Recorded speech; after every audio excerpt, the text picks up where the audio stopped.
you get if you mix Rock'em Sock'em robots with early Castlevania-style gameplay and fast-paced combat?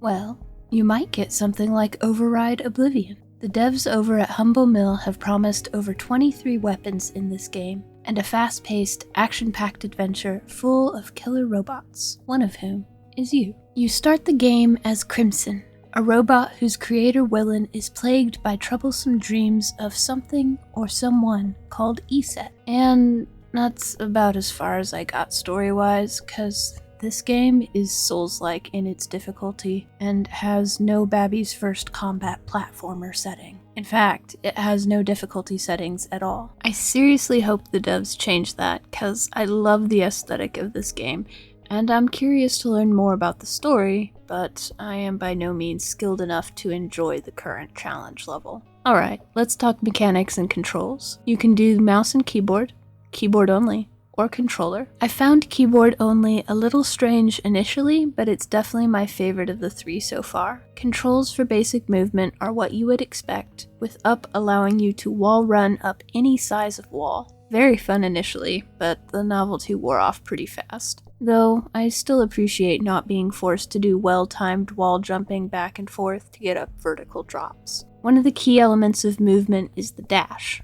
You start with 2 dash charges, and they refill relatively quickly. You can also dash in any direction, down giving you a slam attack that is very handy. And you can even change direction in midair, if you're quick enough. And if you're not stun-locked by an enemy attack. Oblivion Override bills itself as a hack and slash, and to a degree it is. You can deal with most enemies by mashing the basic attack button, but you will quickly die if you try this with certain rare enemies, and you will definitely die against the elites and bosses. Combat style is more hit and run than hack and slash, which I guess is what you would expect from a game like this, but, well, I like to face tank things, or snipe from a distance with spells or bullets. So the in-your-face melee style the game seems set around is extra difficult and frustrating for me. There might be unlockable weapons that are more my style deeper into the game, but I just couldn't get to them.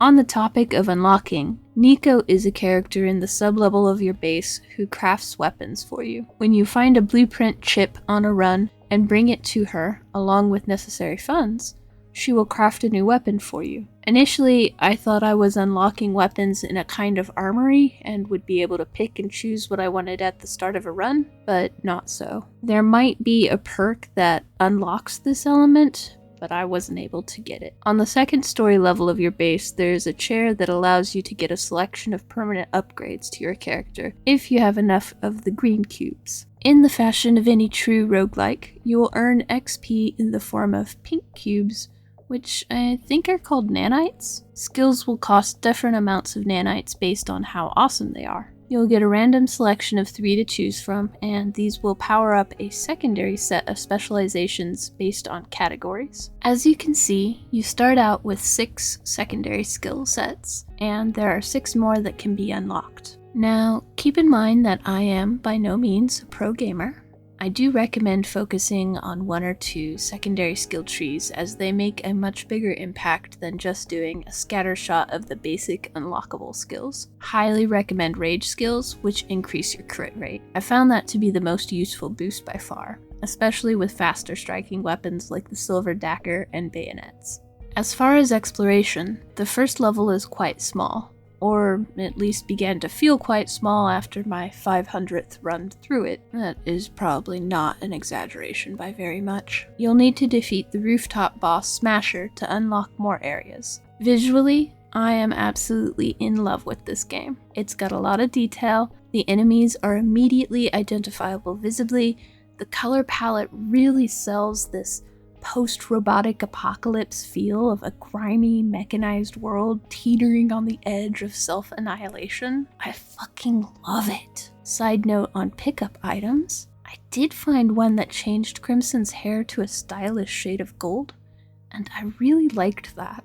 I'm kinda hoping the devs expand home base to include a little cosmetic tinkering for player preferences. But even if they don't, it was still really neat to see just as a random pickup. While I really enjoyed the music in this game, it does tend to fade into the background. I'd give it a solid 3 out of 4 stars. There's not voice acting to speak of, and I'm 100% okay with that. Sound effects are a basic bag of what you would expect for a combat platformer, and fit the game well. All things considered, Oblivion Override set out to be fast-paced and action-oriented, and it does that with a style that I would put well above average. The Souls-like level of difficulty will frustrate all but the most masochistic and determined of gamers, but I think the rewards are worth the effort, even if they feel like they come a little too slowly for my taste. This game feels more than ready for release, and even gamers who prefer a less punishing game will probably enjoy this one, just in small doses. I plan to come back to this gem of an indie in the future,